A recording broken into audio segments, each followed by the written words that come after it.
everyone. Hi, hello. Welcome to another exciting episode of Alison Rosen is Your New Best Friend. I'm sitting in my studio with your husband and mine, Daniel Quantz. Hello, Daniel. Hello. So it is pretty late on a Friday afternoon, early evening for us. Daniel and I have had what some people would call a fun week. A fun week that also was heavy at times. It was just...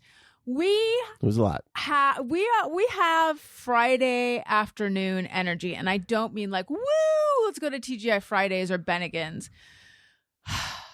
or Skinny Haven. Should we start going to Dave & Buster's on Friday nights? Yes, D&B Friday nights. What if we had like a family? You know how some families have like traditions breakfast for dinner every Sunday. There was a night of the week, probably a Tuesday, where my boss every week on his way home would stop by Tito's Tacos and pick up tacos. And for Taco Tuesday. You got it. And wait, this is your current boss? Yeah. And I wouldn't picture him doing that. You don't picture him with Tito's Tacos? No, maybe I do. I don't know. Have you been to Tito's? No, and I also haven't met your boss, but I have. I have met your boss, yes. I don't know. Maybe I have a certain idea in mind of who partakes of Taco Tuesday. Well, he was doing Taco Tuesday before everyone was. Yeah, before it became a thing. Okay. But anyway, the idea of that is appealing to me. Not Taco Tuesday, but just like every how, I don't know. Did your family have like your family's restaurant where you go and the waiters know you? And no, but I long for something like that. We had that. We had a Molina's Mexican food, and we'd always sit in Maria's section, and Maria knew everybody's order. Yeah. My friend Kate. So, how Hallmarks are named after the person. Wait. Yes. Like Mary's Hallmark. Yes. Although my boss's mom owned a Hallmark store. Get out. What was her name? I forget. We had Satinder's Hallmark, which I always thought was quite multicultural. Wow. Multicultural. No, sorry, my brain went the wrong direction. Okay, so there was Newport Hills something and drug. Just a drug store that also, it was a large, oh my God, this was like the best store ever. So there's Gelson's and there's Ralph's. These were like the main, now Ralph's is a Pavilions, but these were the main supermarkets where I grew up. And over by Gelson's, there was also a store called Newport Stationers, which was an amazing stationery store. I literally was just talking to my mom saying, how does this store stay in business? Who's going to a stationery store? And then there was like a dry cleaners, various other stores. There was a Guild. It was called the Guild Drugs, and it was at like a Rite Aid, which now has actually turned into, then it became a Thrifty, then it became a Rite Aid. Okay. And then over by Pavilion, Ralph's, which my dad called Ralph's Island, there was What's Cooking Restaurant. My dad used to take me there, and various other stores. And there was a large drugstore that took up like two plots. One half just had greeting cards. And then one half had like aisles and aisles of like magnets and little, probably like scented brooms, holiday stuff, keychains, thimbles, postcards. And then in the back, they had makeup, but they had like Lancome and department store makeup. I don't know how they had it here. But anyway, Newport Hills, something and drug. Pharmacy and drug? Scented brooms and drugs. Yeah, Toll Wood and drug. But anyway, my friend Katie, their family name for this store was Mary's. Oh. So what you had at Molina's, they had at this drugstore, I suppose. But why do they call it Mary's? I think the woman who owned it was named Mary. That was a long way to get to a Mary connection. I know. Well, no, Mary wasn't the connection, though. Oh, okay. In fact, that's a distraction. The connection was... Yeah, don't get thrown off by the Mary of it all. The point is... You said, like, you'd sit in Maria's section. Maria's section. Well, and they knew you. I guess, really, that when I think about it, that story has nothing to do with anything we talked about. No, I'm eager to find out what the connection was in your head. The connection was just a family knowing Maria's section. So a business that you have like an intimate relationship with. And then they had this for a drugstore. So much so that they called it Mary's drugstore. Well, what I was talking about had more to do with like family traditions of going out to eat at a particular place, and it's just like your place. I mean, we went to Coco's, but I don't know that they and my my dad often stayed home. And you know what? Did. Sometimes he came with us. Why would he stay home? You know, I don't know. It was like daddy time. There were a few different things where my mom and my sister and I would do this. Like my mom and my sister and I went to Bryan Head to go skiing. Well, my dad doesn't ski and also really doesn't like. Oh, so that was a without your dad situation? I think he came once, but usually it was without my dad. And I'm trying to and then like my mom and my sister and I went to San Diego and stayed at that hotel that I took you to that we looked at. Yeah, the Coronado a couple times. There were these little trips that my mom and my sister and I would do. And in retrospect, it's like, was my dad checking himself into an inpatient facility for not really. As an adult. For 2 days. Like, what was he doing? Thoughts, like when you think about those little gaps, like what was going on? Yes. I bet he just wanted some time away from the kids. I also think my mom enjoyed doing these things and my dad didn't really.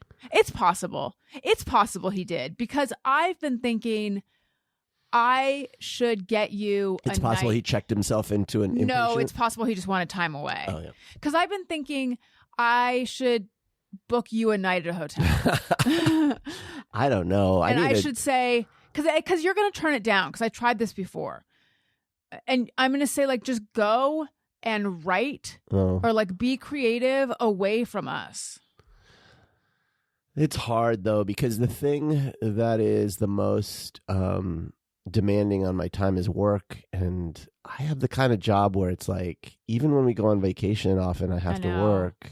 It's really the double-edged sword, because it's the best part of your job is that you are really good at what you do and you're indispensable, and the worst part is that you're good and indispensable. I remember when I was like in high school, I was going to go to college. My neighbor, he gave me some advice, and he's like, when you get to start working, when you get in the workforce, the key is to make yourself indispensable, like make yourself someone like, and it's like but the problem, get them addicted to the DQ. Yeah.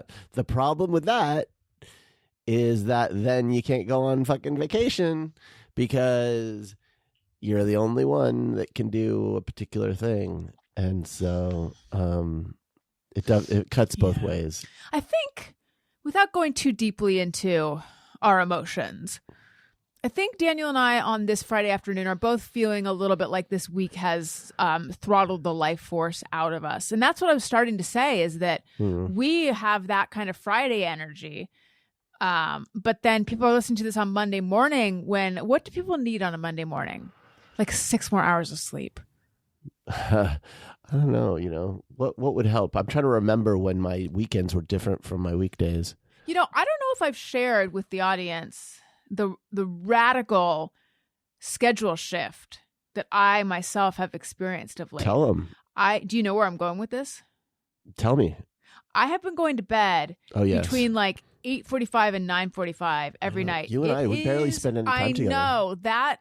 It's kind of a bummer. I was telling my therapist about this. It's like a serious bummer. The other night when you came home, you had been in Newport. It was my mom's birthday. I had a dentist appointment down in Orange County, and it took me 2 hours to get down there. That drive is miserable. 2 hours. I miss my tooth peaks. And then it just worked out. It worked out well that it was on my mom's birthday. So I'm like, why don't I come over afterwards and we'll spend the day together?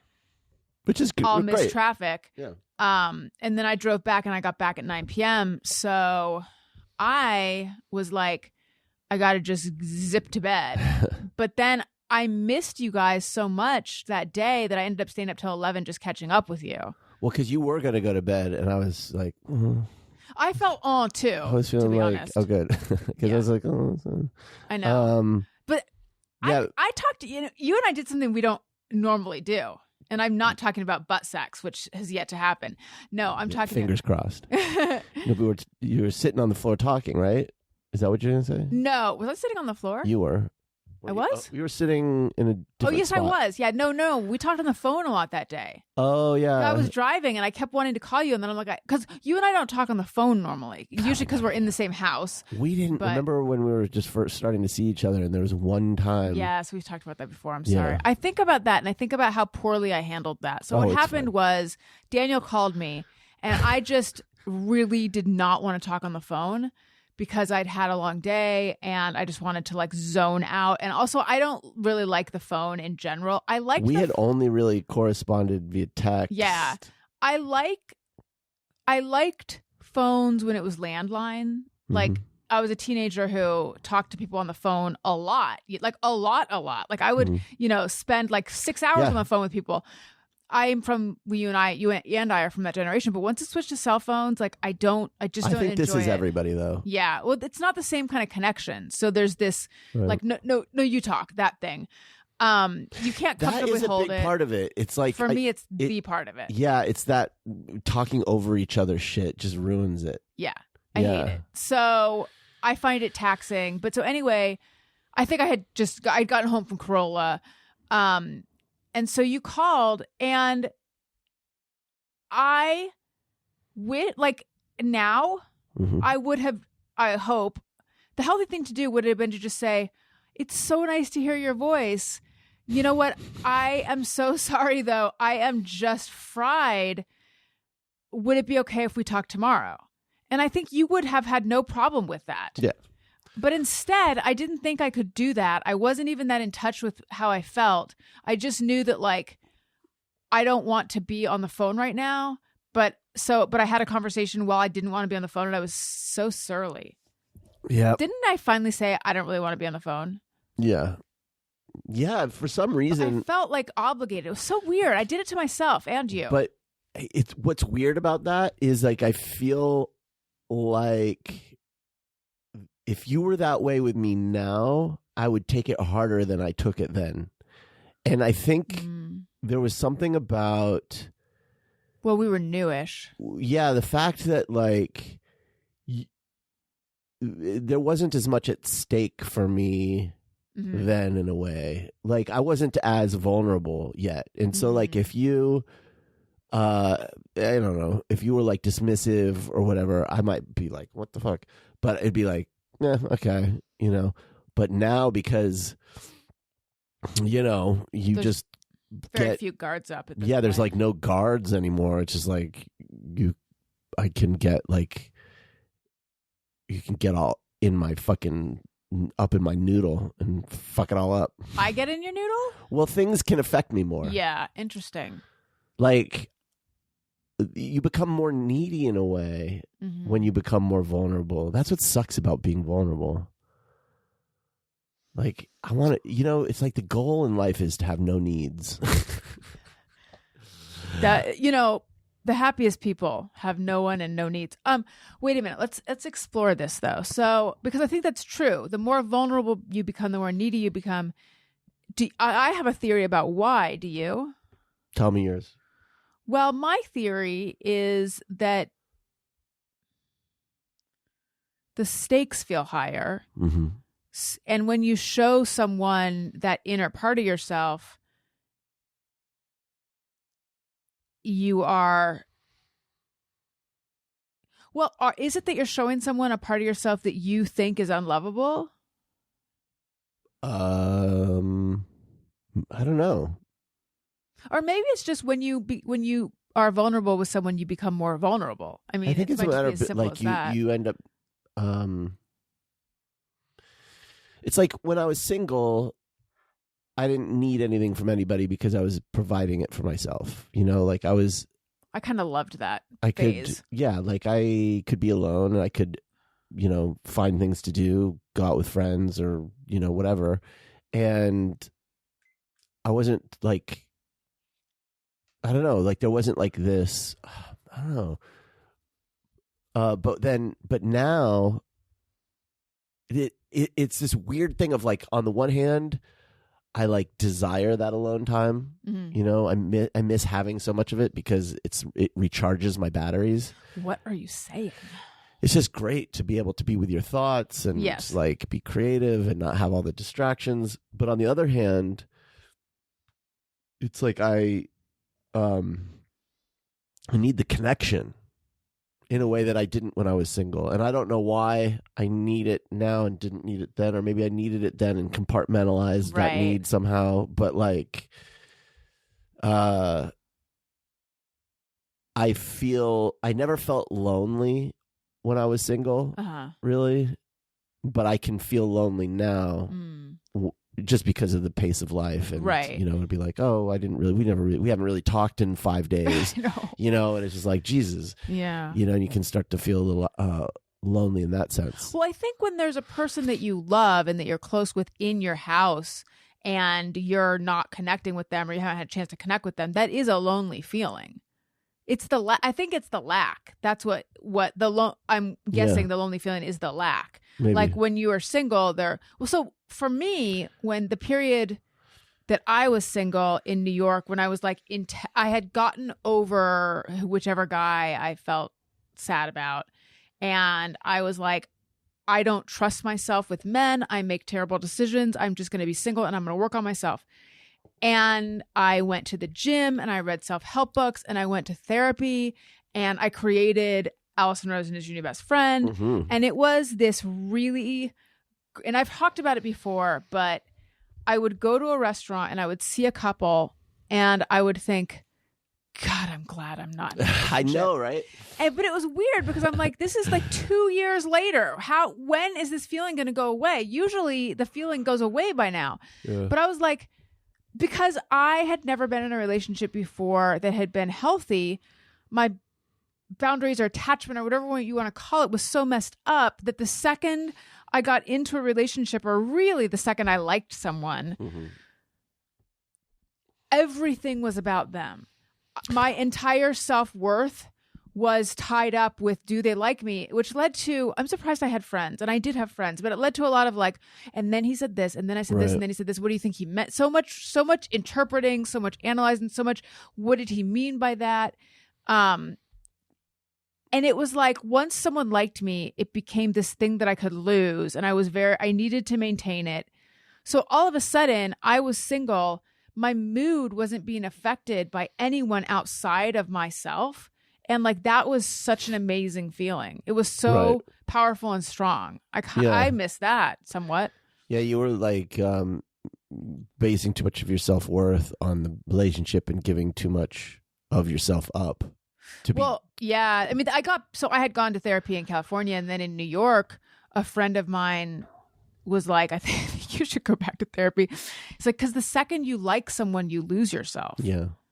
And that's the key to being in a healthy relationship, is just not needing them for that. Mm-hmm. You need them for other things, and it's okay. Right. And I've had to learn that. It's just like, it's hard. Being okay with this idea that like, I need you for things that are hard to acknowledge that I have this need. You know what I mean? But it's not for self-worth. If it's that, then I think, I don't know how a person like, you gotta like have a sense of self. Yes. To be in a healthy relationship, I think. But yeah, you can't really need the other person in that super fundamental way, I think, to have a healthy relationship. Or you shouldn't. Yeah. But we still need connection, and we still need affection and love, and we're social creatures. You need it from your friends. Mm-hmm. It's not just your partner. So acknowledging that, and then getting that time. It's weird. It's a funny thing. Like guys, it's a phenomenon where guys get married and then they stop having friends, and women don't really do that as much. And I just wonder, I've been thinking about that, like, because for me, it's a problem. Like, I miss my friends so much. And part of it is like, they're just not around, or they have families. No one has time to hang. My single friends, I'm not really in touch with anymore. And just because life changes so drastically when you start having kids. I have been wondering that. Like, you and I are not very social. We have friends in the same way that so many people have friends where it's like, these are your good friends, but we don't ever see them. We don't go out. We don't make time. But even to like see our people. couple friends that we've made like since having kids. I know, like we haven't seen them. We don't make plans to see them either. That's what I'm saying. They're our friends, but we don't see them. Is that a 2024 phenomenon, or I is do that wonder us? if the pandemic didn't shift people's like, or at least our habits. But I don't know that we were that social before. I don't know. Like my friend Yami, Yes. who I was in the band with, like she is a very social person. Yes. All my Orange County friends are. I guarantee you, they are going out all the time. And I remember when I moved to New York, like hearing about the friends that Rob and Mike and Yami were now like, oh, they have their new Alison. Like, Yeah. and it's like, they have their new me, but I haven't found a new them. They are still the them for me. But it makes sense. Someone who is always surrounded by friends they're always going to be surrounded by friends. When I am with them, there's this part of me that wishes I was a different type of person. A social person. Yeah, like I've never been the type of person that can manage more than like one friend at a time. Like it's overwhelming to me. I don't know how people do it. Like I see those people that have like a million friends, like Yami, or just, anyone who's very social. Mm-hmm. And I'm like, I literally don't know how you do that. Like it's like you're, advanced, calculus, and I've just never learned it. Like how is that possible to maintain so many friendships? I can't even do Facebook. Like I can't even it's just my brain becomes completely overwhelmed with the idea of having too many friends. Mary Catherine Ham is very social, and she considers herself an extrovert. Yeah. And I noticed and she also listens to the show. Hi. So she might have thoughts on what I'm about to say. A long time ago, when she came to the door or I saw her at the studio or wherever it was, and I was like, hey, like I gave her this big hello, like, hey, and she was just like, hey, like normal. She didn't, for me, it was almost it was automatic, but performative. This like, here's someone I like a lot who I haven't seen in a while. On your part. Yeah. But I don't mean that I felt like I have to come off a certain way because it's Mary Catherine Ham. It was an automatic thing that I did of like, here's someone I haven't seen in a while. I like them a lot. So I'm going to be over the top about this reunion. Mm-hmm. And she was so cool and so genuine about it. But it wasn't a production. It was just like, hey, you know what I mean? Wait, let me just finish this real fast if that's okay. And I was thinking... It's okay. Well, you didn't let me answer. It's okay. But I was thinking, it's taxing to constantly be performing a little bit for people because you feel like you can't just be yourself. Like, I couldn't just say hi in my normal zone. I had to ham it up a bit to... I don't know. Mm-hmm. Whereas she didn't change at all. Mm-hmm. And... I think that's the key to being social and to being an extrovert is you don't tax yourself by constantly trying to be a certain way. You just are, and you're comfortable with that. And so it's like, if you have, and I keep going back to boundaries. It must be where my head is today. But like, if you have firm boundaries, it's easy to have a lot of friends. The reason it's hard for you and, me as well, is that, well, I hope I'm not revealing too much, but you are someone who you'll walk away from a social situation and you'll be like, oh, I feel bad because I said this thing and I feel like maybe I shouldn't have said that. And you know what I mean? Like you're worried that you're not handling things correctly, and that's exhausting. Yeah, I think there's definitely this feeling of like there's a language of a social language, that I don't understand how to speak. So there's this feeling of, am I doing it right? Did I offend somebody? Like I just not feeling comfortable, being sure that like I always feel like everyone else is understanding something I'm not understanding. Yeah. Like there's I am missing something. Right. You know, there's that just always in the back of my head. So that is definitely part of it. And then part of it is too, like, yeah, like that performative part of it when I'm social, like, it's not that it's not genuine. I'm trying to be genuine, of course, with my friends, but there's also this feeling of like, I can't let the energy flag too much because then people's attention and will drift, and I'll, you know, it's like, I got to stay interesting or funny or whatever. And that's exhausting. But I think for me too, it's just like the part of just not the part of being social. The part of, you need a scheduler. Yeah, the part of like making sure that you're giving attention to all of your friends enough to keep people, like, you know, organizing get-togethers and, you know, checking in. It's just like I'm really bad at that. I'm bad at like checking in even with people that are close to me, you know. So it's just like, I don't know. I'm just not wired for it. I don't know if that means I'm an introvert or if I was just like not socialized properly or something, but could be both. But yeah, I don't know. And yet your mom, your mom sent my mom a birthday card, and my mom's like, Diane is so thoughtful.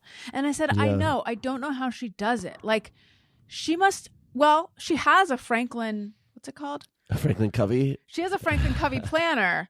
So she must, like, she's so on top of birthdays and on top of gifts in a way that, like, your birthday sneaks up on me every year. Yeah, sneaks up on me. It's like, I want to have all my friends and I want to spend time with them. Just not today. But I don't want to have to do anything to have to maintain those friendships. Which is doable with old friends where you've put that time in. It's harder with newer friends. But I don't know. It's tough because when you're young, there's just so much hanging out. Yeah. There's just I've been thinking so much about college lately, and it's just like everything is just spending time together. And now, like, it's hard. The opportunities aren't there. Yeah, exactly. So do you want to know why I've been thinking about college so much? This is going to sound ridiculous. And then we have to get back to my new schedule, though, because I never put a bow on that. All right, sure. So, you know, my friend Jeannie that I went to college with, she lives in Lanzarote, which is in the Canary Islands, I think. Oh, wow. It's like off of the coast of Spain near Africa. But so anyway, she and I, one of my good college friends, she and I reconnected in the last many years, and we communicate on WhatsApp a lot. And it's so nice to be in contact with her again. Now, why were we talking about? Oh, I was talking to her about the recurring dreams I've been having about being back at Pomona.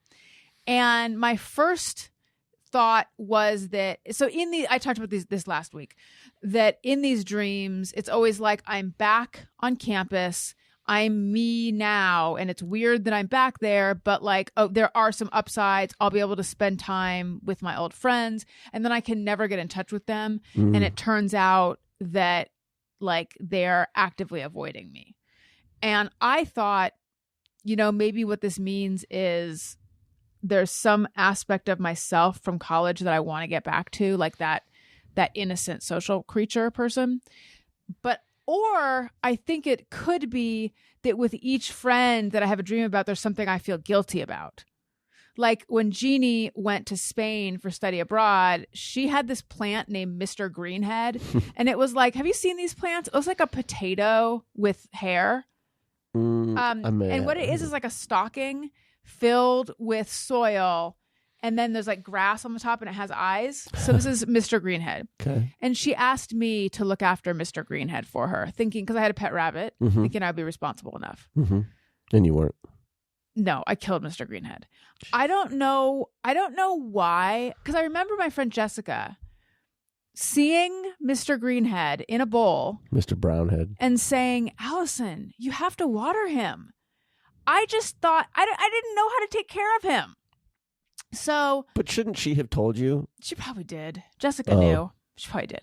I don't know. But for some reason, it like wasn't my concern. I was so cavalier. I felt so cavalier about it. About Mr. Greenhead? About not taking care of her plant. I don't know. So I think maybe she was not upset about it. Oh, okay. But I think maybe but I feel guilty about it because I feel like I was sort of blinkered to the fact that like this was my friend's thing that she asked me to take care of and I didn't do a good job. Sure. And I didn't, like, what was that about? Sure. So that's my guilt towards her. And then another friend, she had a crush on this guy and she slept with him. Mm-hmm. And I told our mutual friend.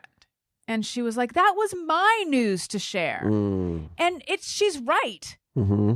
But I was too immature and too like I hadn't been through any therapy at that point. That I just was like defensive. I don't know what I got silent and defensive. And I couldn't say, you know what? You're totally right. I'm so sorry.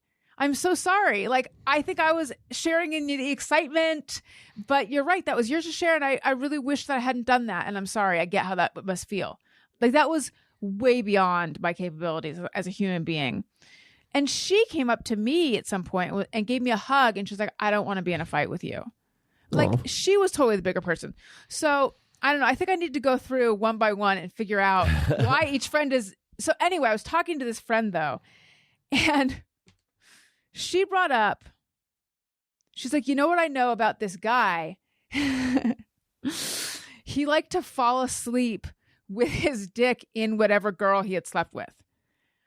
And I'm like, I heard that about someone else. And she's like, oh, you're right. That was this other guy. So there's this, and I'm not going to give any details about this guy. I don't know why. But there's this other guy who hung around another one of our friends, but like he wasn't really friends with anyone. I think he just had a crush on her. Mm-hmm. And she told us that, so he had a girlfriend, but no one had ever met her. And we think she might have been made up. I don't know. But but I remember the friend that this guy hung around, she's like, guess what I found out about so-and-so? He has sex with his girlfriend and then falls asleep like while he's still inside her. Like after he, yeah, and then he'll put it back in and fall asleep, or he'll just stay inside her and then stays inside. Yeah. So anyway, maybe he's got some sort of like narcoleptic thing where he falls asleep. I mean, like naturally. That's such an odd. I don't know. I mean, okay. I know. So I cannot remember what this guy looks like or who this guy is. I just remember this bit of, is something over there? Well, I just keep catching something out of the corner of my eye, but go ahead. Sorry. I just remember this gossip about this person. Yeah. Okay. And she does too, but that was his news to share. We're trying to remember any details about this guy. So I have pulled out my old yearbooks and I've been going through them. Oh, is that why those have been out? Yes. On a hunt to find a picture of this guy I didn't really know who fell asleep with his dick in his girlfriend who may have been made up. That's what my life has become, but I'm fine with it. So what do you suppose is really driving this focus on college right now? Trying to find this guy. Well, it's like I was looking through all the yearbook, and then it's that thing of like when you see a bunch of pictures or video, like it brought it back so much. Yeah. I don't know. I missed that time of life. It was a very magical time of life for me personally. Yeah. Because I had all the freedom of being an adult, but like none of the crushing obligations of being an adult. And I was just it was like I was so ecstatic to be around all of these smart, funny people and to live with them. And, I think I felt lonely in Orange County. And so suddenly to be in a place where I really loved everyone there. Do you have a sense of what your GPA was in college? It was, you don't have to tell me like what it was. Good, but not great, probably. Like I didn't get exclusively A's or anything. Right. What was yours? No idea. I was thinking recently about how I have no idea how it is that I got through college. Well, the funny thing is that like it doesn't matter. I remember writing a fucking shit ton of papers, of course, but like the work, the homework, the reading books, the taking tests, like I know I did all of that, but I can't believe I passed any classes. Like it's just not in my brain. How I would write papers. Like the work part of it's not in my brain. I guess the knowledge is there, so I know I did it. That's better than me. I don't know. But I had because like in high school I was very aware of my GPA and I think obviously because I was trying to get into college. But once I got into college, I knew I wasn't getting a master's degree, so I didn't care about my GPA. So there was no thought of my grades. Yeah. I have no idea what my grades were. Like if someone told me your GPA was 2.5, I'd be like, oh, yeah, I'm sure it wasn't though. No, I'm sure it was fine. Did you have the option to take classes pass fail? I think if you they could weren't choose in your major, you could choose like a couple classes to do that with. So you could you had the option only like twice to do that. I think something like that. I remember so to pass my science requirement, I took physics of music with my friend Jeannie, and it was really, really hard. And then I took this class called Chemicals in the Environment, which was very easy. And I wrote a paper about electric cars or alternate fuel. And I remember checking out, like, as research, this is pre-internet. Internet was around, but you couldn't, like, research a lot for a paper. You had to go to the library. And I checked out this book that was so old, and it was like, a hydrogen-powered car is a great car for the lady to drive around town and buy groceries in, or something, like to do little around town. It was so sexist and antiquated. But anyway. Your schedule. Yes. Okay, so, because I was saying that I was explaining it to my therapist, that I have been going to bed really early, which is really working for me, but I'm not getting to spend time with Daniel. But which is sad, but I think he understands, because I am the one who like deals with the dogs and the kids super early in the morning. And I think he appreciates it enough that he's willing to put up with not seeing me in the evening. I think that that's true. Although I have been thinking we should trade off. Try to have date night or something like that. Trade off. Hell no, not trade off. I think unless you really needed to trade off. For me, it's hard because if I don't get enough sleep, it affects my ability to do my job. So it's. I remember when I was in Mommy and Me, there was this woman in there whose husband was a dermatologist, and so everyone was like in the throes of having an infant at home. Because Mommy and Me is the first months after having a baby. Yes, and he could never get up in the middle of the night because he wouldn't be able to do his job. That's what he said. And all of us were like, oh, that sucks for you. Like this. For her, yeah. Yeah. So every single anything that happened in the middle of the night, she handled. Yeah, I think we worked something like that out with Owen, where I slept in his room for a while and would get up with him in the middle of the night. But what we always did. Then you took over at a certain point. Yeah, so night has always been easier for you, and morning has always been easier for me. So I think you would do like 10 to 4 a.m. and then I would do 4 to something whatever. Like that. God, it's funny how that stuff just like fucking flushes right out of your brain. It's weird though now how I'm able to pop up at like 4 a.m. I don't know how I'm doing it, but I am. You are a very light sleeper. Yeah. You've always been a very light sleeper. So, anyway, yeah, we'll figure it out. I think that I feel like we're in a period now where things are very difficult. Me too. But that, maybe around January-ish, things might shift. Feb. Yeah, God, I hope so. So while I was on my way down to Orange County, but I was surprised at how much I missed all you guys that day, though. I mean, I was only away for a day, but I really did. I missed everyone.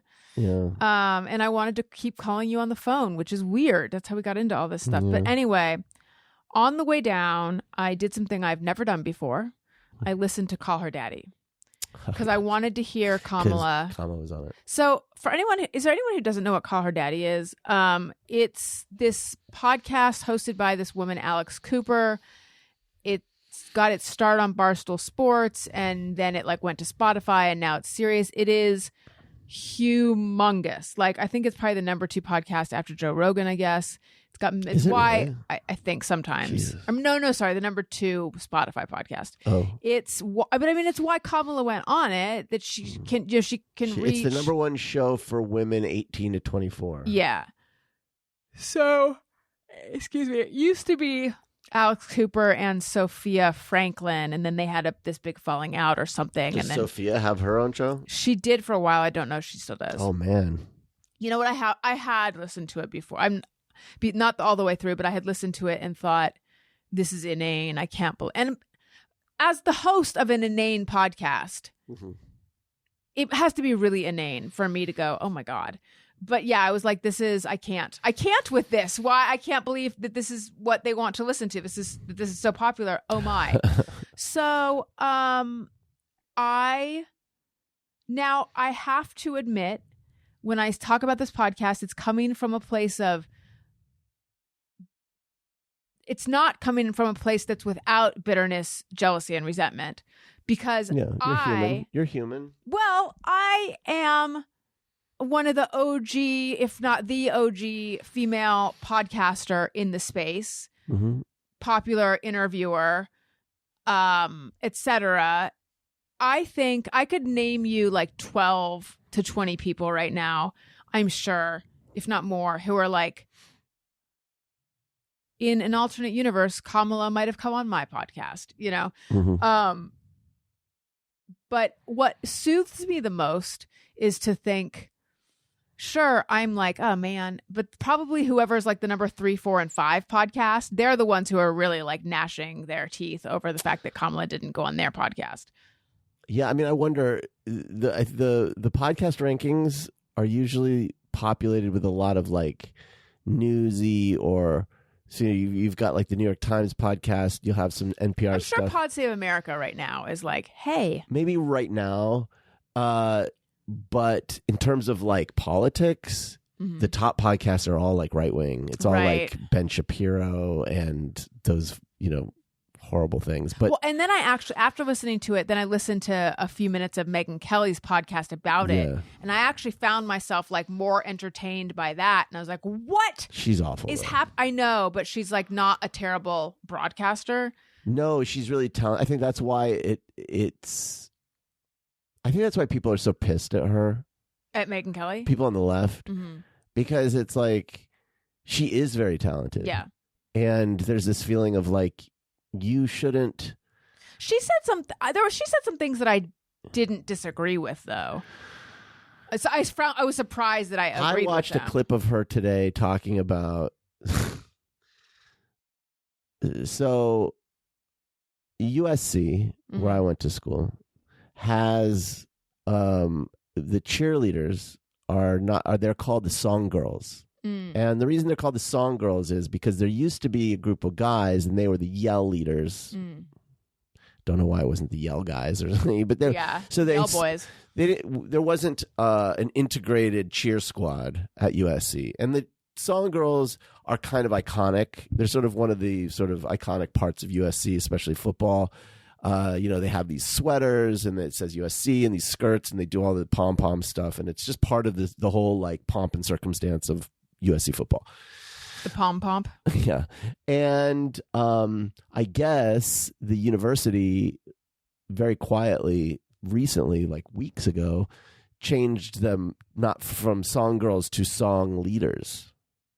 So they're no longer the Song Girls, they're the Song Leaders. Because they didn't want girls in the name? I imagine it's part of just I don't know, inclusive. Like, well, maybe the word girls is antiquated. I mean, who knows? And I can't get worked up about stuff like that. It's like, okay, whatever, I mean, I feel like Song Girls is sort of like the iconic name for the group. But also, who cares? But I'm also not the group that is, I don't know. My feeling I'm a is guy, so it's like it doesn't matter to me. But Right. if there are women out there that feel demeaned by that, I mean, whatever. I'm not gonna I'm not gonna get worked up about it. Although it seems kind of silly to me. But that's just my personal feeling. But who cares? Anyway, I guess Megyn Kelly has a producer who was a song girl. And so she was talking about it, and she was just like, it was just part of this like whole, look at these leftists, and they're like, you know, they've got to make everything Their war on free speech, war on this and that, and it's like I found myself in a weird position of kind of almost agreeing with her in that it's like this does seem ridiculous, but on the other hand, the need to get worked up about shit like that. It's exhausting. Like, there's so much shit to get worked up about that's real world shit. Yes. I can't worry about whether the right people, so-called, are using the right bathrooms, or who gives a fuck? Mm-hmm. Like they'll be like, oh, by the way, a thing that's not happening. They have kitty litter in the classrooms because some kids are calling themselves furry. Like, let's say that was even true, which it's not. The kitty litter was in the classrooms. That's true because of the possibility of a shooter coming into the school and the kids having to be locked in a classroom and having to go to the bathroom. That's the actual reason why kitty litter was in the bathrooms. That never gets reported on. Right. They just talk about this made up shit about furries or identifying as a kitty cat. Here's the thing. Who cares? I know. Like, let's say that were true. Like, I'm not. Why are you getting worked up about it? Right. Like, it's like outrage, I guess, is more compelling, and it's more. Yeah. It whips people into a listening frenzy or something. But so anyway. Sorry, I sidetracked. That's okay. Yeah. Well, what I found myself agreeing with Megyn Kelly was she was talking about Sarah Huckabee Sanders' speech where she's like, my daughter keeps me humble. No, you know, who keeps Kamala humble? And so Megyn was like, she didn't need that last line. So she was actually saying something anti Sarah Huckabee Sanders.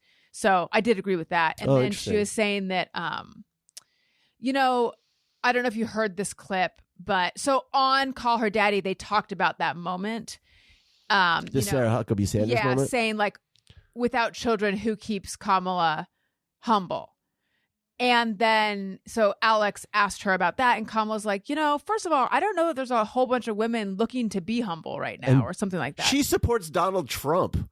Yeah, I know. So, since when is being humble important to them? But Megyn Kelly said, and by the way, she was totally, I'm sure she was pandering. That's why it wasn't hard for me to agree with it. But she's like, we should all want a president. She acknowledged, she's like, acknowledged that the idea that anyone who supports Trump is looking for humility is insane. Right. Like, come on. But also that you should want someone, like anyone. And she said, like, no one seeking the office of president is humble.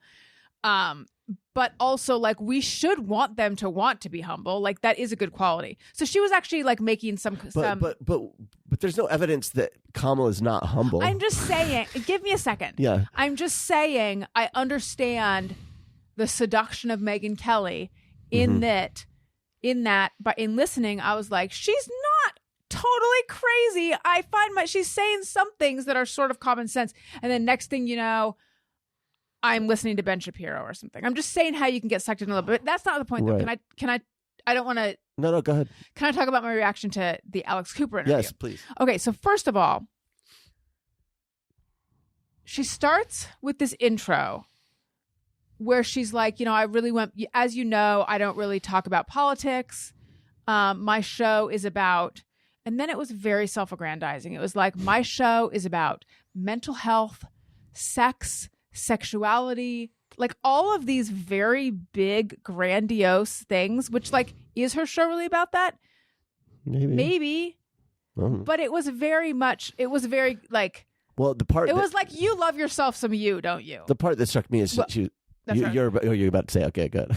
So she did, you know, her audience is very divided politically, and she didn't know if she wanted to do a political show. However, the idea that the most important conversation about women right now, that there would be this the number one most important conversation about women right now, and that she's not a part of it. Like she just couldn't stand that or something. It was not said in a humble way. No, it wasn't. That's actually what is missing in her from my slight listening. She could be a little more humble. There's no humility. There's no vulnerability. So for me, it's a little bit hard to relate. This might be a Gen X millennial versus Gen Z thing or something. She's like 30. I don't know where she falls. It could be. But so her questions themselves were fine. I felt, and you know how it's like easiest to hate something in someone else that you hate in yourself? Mm-hmm. So what I heard was she wants people to be impressed with her questions. Mm-hmm. And these questions are written in a way so that someone will be like, what a thoughtful question. Now, granted, she is interviewing Madam Vice President. And the potential next president of the United States. So she's not going to half-ass her questions, nor should, I'm sure everyone would want to do a good job, but it just for some reason was like screamingly loud to me that she was trying so hard. She was just a real tryhard.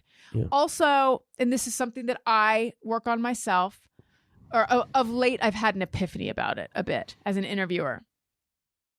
Some of her questions weren't particularly open-ended. Like, I know as an interviewer, sometimes if I'm interviewing someone, I'm all over the place right now. There's a bit of a tension between wanting to do a good interview and wanting them to be impressed with how much I know about them and how good of an interviewer I am. Mm-hmm. And when there is that tension, that never helps out your interview. Right. When you're not at all impressed, cowed, deferential to your interview subject is when you do the best interview, in my experience. Mm-hmm. So I know that I could be interviewing someone and I'm asking them a question and I might be like, when I think about that, I feel like I would feel this. So was it like this, or were you feeling like this, or this?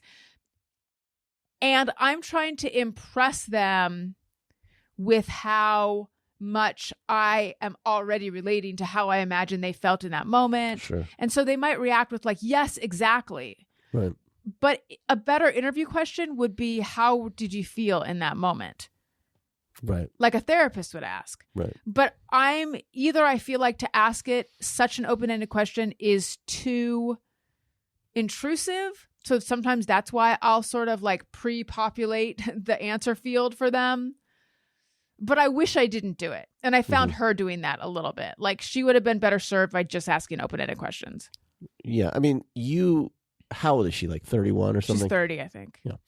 I mean, first of all, you are maybe 31. You're a great interviewer. Like, I think you're really one of the best. Mm-hmm. And you've been doing it for a long time. Yes.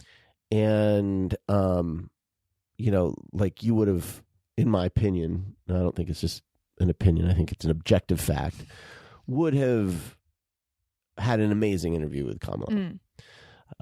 Thank you. So for you're looking at it from like, I would ask this or I would do this. And for her, I don't think she came into this as like from a journalism background. I actually don't know her background. No, but she's trying to pass herself off as well, which is what felt a little bit. Well, that's like what I'm saying. Like, she doesn't quite have the chops. Mm-hmm. Like, if I could be wrong, but I think she came into it talking about blowjobs, which is a different entrance into the field, right? Of podcasting. And so, like, she's now suddenly in this position where she's got like, so many listeners. Forget the Kamala thing, just like where she's the number 2 podcast and she's getting hundreds of millions of dollars or whatever she probably is getting, and it's got to be very heady. Mm-hmm. And it's hard to know if she's got imposter syndrome or not. She probably should. Just because I don't think she quite has the chops, but being thrust into a position of, she's clearly like bright though. But being thrust into a position where you're now like interviewing Kamala Harris, like, it's got to be pretty scary. Like, the pressure's on, and so I don't know. the whole like injustice of it all, in a sense, is like sucks. Like you really should be in that position where you're doing those interviews. Thank you. But getting a listener base like that, it's like, I don't know how you do it without being launched by some massive platform. It's just to build it from scratch. I need my next injection of exposure. Or do I even want that anymore? I don't know. That's what I was thinking. Like, I gotta get attached to something giant again. I should say that makes it sound like I'm calculating.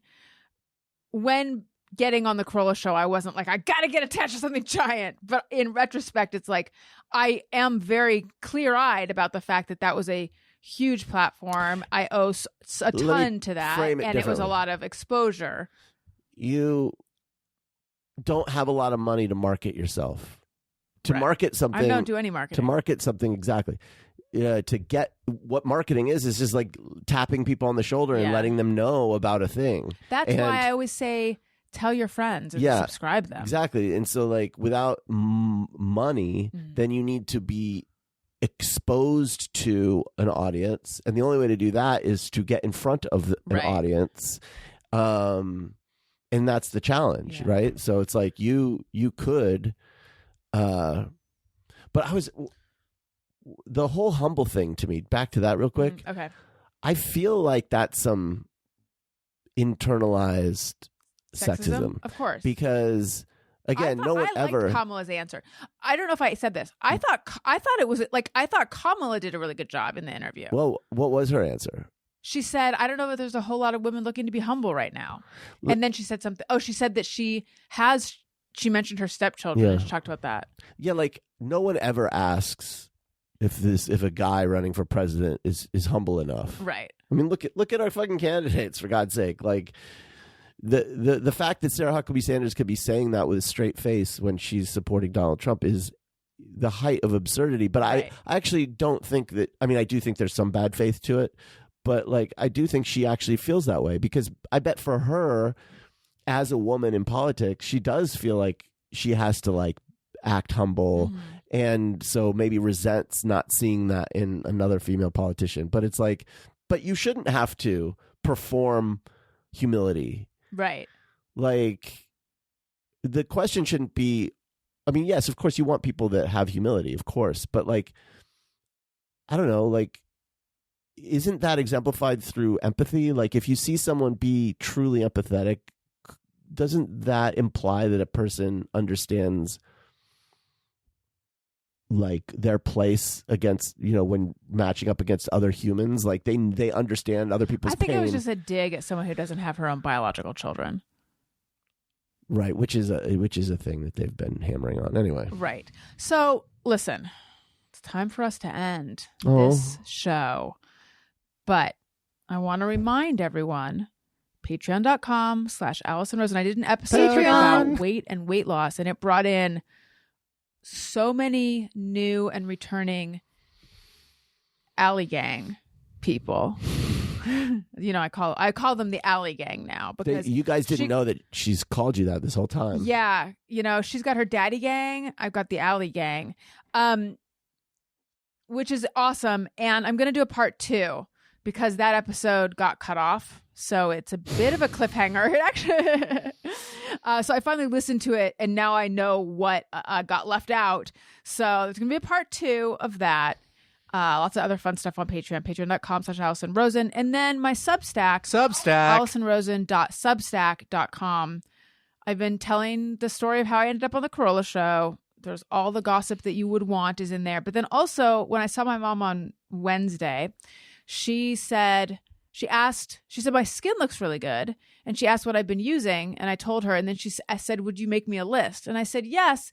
And I bet some listeners would be interested in that too, because they've asked before. So the Substack that I am currently writing is a list of all the skincare stuff I use. And then she also wanted to know the makeup I use. And like, I don't know how far into it I'm going to go, but I'm making a list. And then I'm sort of going to explain when I use what and all that. And I realize there's people who are like, I'm here for the tea. I'm not here to hear about your skin. But there's people who might be. So that's AlisonRosen.substack.com. Daniel?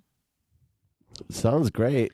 Oh, and then also I'm on TikTok, the Alison Rosen on TikTok. Oh, my yeah. current thing I'm doing, I'm no longer talking about my zit. No, it's gone. Yeah, I have moved on, and now I'm doing life lessons from someone older than you. And one of my life lessons is pretty popular. Wow. That's what I call a tease. I could use some life lessons. I think you already learned the 2 lessons I posted so far. You already know them. Shit. Should I do TikToks? Yeah. Well, maybe follow me on TikTok. Maybe I'll post something there. I don't know. But I'm at Daniel Quantz or whatever. I'm just, I'm just ranting on Twitter these days. Twitter has fucked my brain. I was thinking about how, like, I have this need to share my opinion about stuff going on. And it's like, why? I didn't used to need to share my opinion. I know. I quote tweeted something and said something, pithy and snarky about the Middle East. And then I'm like, oh, fuck, this is Twitter, not Threads. Because, I try to keep that. Yeah. I try to keep it just on Threads. And I was like, oh, shit, how did that happen? But this thing of like, what am I supposed to do with all these opinions I have? Yeah, that you piss them away on social media. That's what you do. I shouldn't tweet all this stuff. No one cares. No one's reading this. And then it's like, but then I have to just sit and have opinions and not do anything with them. That's crazy. Owen keeps asking me, what is social media? What is social media? I don't know how to explain it. Anyway. Thank you for listening. I love you. You matter. Goodbye. Hey, do you know about the Alison Rosen Show? We had a good time, but now we gotta go. Yeah, Alison Rosen is your new best